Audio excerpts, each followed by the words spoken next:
اعوذ باللہ من الشیطان الرجیم بسم اللہ الرحمن الرحیم۔ میں آپ سے یہ عرض کر چکا تھا کہ اس سورہ مبارکہ میں اس کا جو اصل عمود ہے وہ ہے التذکیر بایام اللہ، اور اس کا بہت بڑا حصہ جو ہے وہ انباء الرسل پر مشتمل ہے۔ اس اصطلاح کو میں چاہتا ہوں کہ آپ سمجھ لیں۔ قرآن حکیم میں نبیوں کا ذکر آتا ہے تو اس کا عام انداز کچھ اور ہوتا ہے، ان کے ذاتی محاسن، ان کی سیرت کے اچھے پہلو نمایاں کرنا، ان کی شخصیتوں کی، ان کا تقویٰ، ان کا مقام، ان کا استقامت۔ اور جب رسولوں کا ذکر ہوتا ہے تو خاص طور پر اس میں ہوتا ہے کہ جس قوم کی طرف بھیجے گئے اس نے پھر کیا رد عمل ظاہر کیا، اس کا نتیجہ کیا نکلا، قومیں ہلاک ہوئی۔ تو پہلی قسم کی جو معاملہ ہے اسے ہم کہہ سکتے ہیں قصص النبیین، نبیوں کے حالات۔ اور قرآن حکیم کی ایک صورت جو ہے اس معاملے میں بہت ہی اہم ہے، پوری کی پوری جو ہے ایک نبی کے حالات پر مشتمل، سورہ یوسف علیہ السلام۔ اس میں ایسی کوئی بات نہیں آ رہی کہ حضرت یوسف نے کہا ہو کہ مجھے مانو، نہیں مانو گے تو تم پر عذاب آئے گا، اور پھر عذاب آیا ہو اور قوم کو ہلاک کر دیا ہو، کوئی ایسی بات نہیں۔ لیکن ایک ہے انباء الرسل، رسولوں کے حالات جن کو بھیجا گیا قوموں کی طرف تعین کے ساتھ، اور اب پھر وہ اللہ کی عدالت بن کر آئے کہ اگر مانو گے تو خیریت ہے، نہیں مانو گے تو ہلاک کر دیے جاؤ گے۔ ان کو کہتے ہیں انباء الرسل، نبأ کی جمع انباء۔ عام طور پر 6 رسولوں کے حالات قرآن مجید میں تکرار کے ساتھ آئے ہیں۔ اس کی وجہ یہ نہیں ہے کہ رسول صرف یہ 6 ہیں، بلکہ یہ 6 رسول وہ ہیں کہ جن سے اہل عرب واقف تھے۔ یہ تمام اسی جزیرہ نما عرب کے اندر آئے ہیں۔ جزیرہ نما عرب کا نقشہ اپنے ذہن میں لے آئیے کہ جو پیننسولا ہے، عربین پیننسولا، نیچے سے چوڑا ہے، یمن سے لے کر حضر موت وغیرہ کی طرف بہت چوڑائی ہے، لیکن پھر یہ شمال کی طرف دونوں طرف سے، مشرق سے بھی شمال مغرب کی طرف جا رہی ہے، یہ خلیج فارس یا خلیج عربی جو بھی آپ اسے کہیں، پرشین گلف۔ اور ادھر یہ جو جا رہا ہے ریڈ سی، یہ ریڈ سی جو ہے اوپر جا کر پھر 2 کھاڑیوں میں تقسیم ہو جاتا ہے، ایک خلیج سویس ہے اور ایک خلیج عقبہ ہے۔ اگر آپ اس کو، یہ جو جا رہی ہے پرشین گلف اور ادھر سے جو گلف آف عقبہ ہے، ان کو اگر سیدھی لائن کھینچ دیں تو یہ اوپر جا کر مل جاتی ہے ایک جگہ پر۔ یہ کوہستانی علاقہ ہے، کردستان، آج اسے ہم کردستان کے نام سے جانتے ہیں۔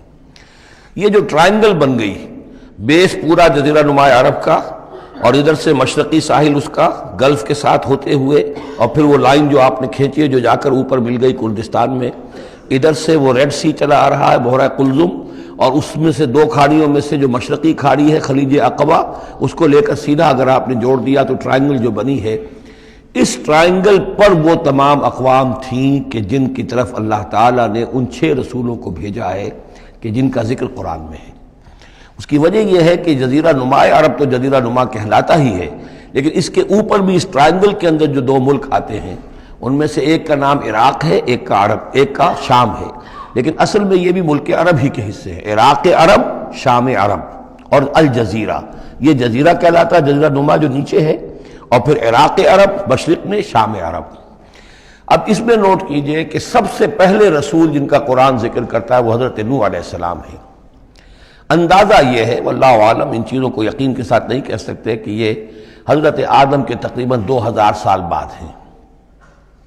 اور یہ جو ٹرائنگل کا ایپیکس ہے، اوپر کا قلعہ، یہاں یہ قوم آباد تھی جہاں حضرت نوح علیہ السلام بھیجے گئے۔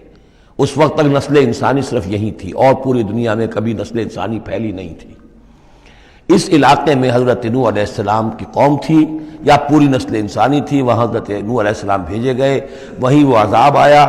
اسی پر اوپر چل کر جو ہے وہ پہاڑی بھی ہے، ارارات کی پہاڑی جو ہے، جو کوہ جودی، جس پر کہ جا کر ان کی کشتی ٹکی ہے۔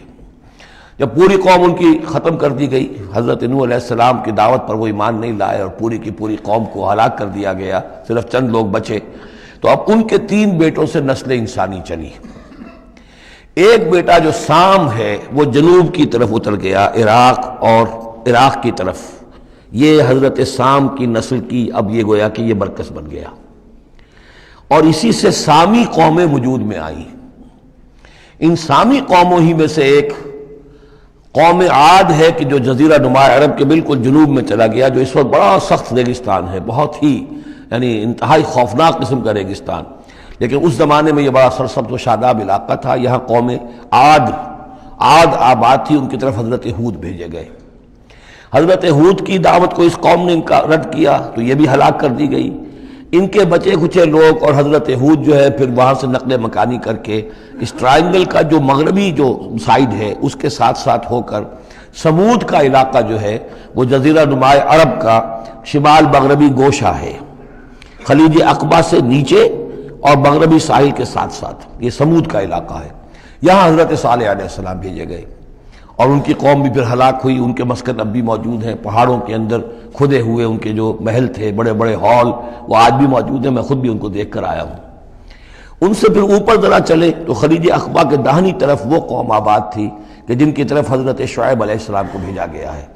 یہ ہے وہ علاقہ ان کا کہ جن کو الی مدین اخاہم شعیب مدین کا علاقہ ہے۔ اس سے ذرا آگے چلتے ہیں تو ڈیڈ سی آ جاتا ہے، اور یہ ڈیڈ سی کے ساتھ وہ اس کے ساحل پر وہ شہر آباد تھے سدوم اور عمورہ کہ جہاں حضرت لوط علیہ السلام بھیجے گئے۔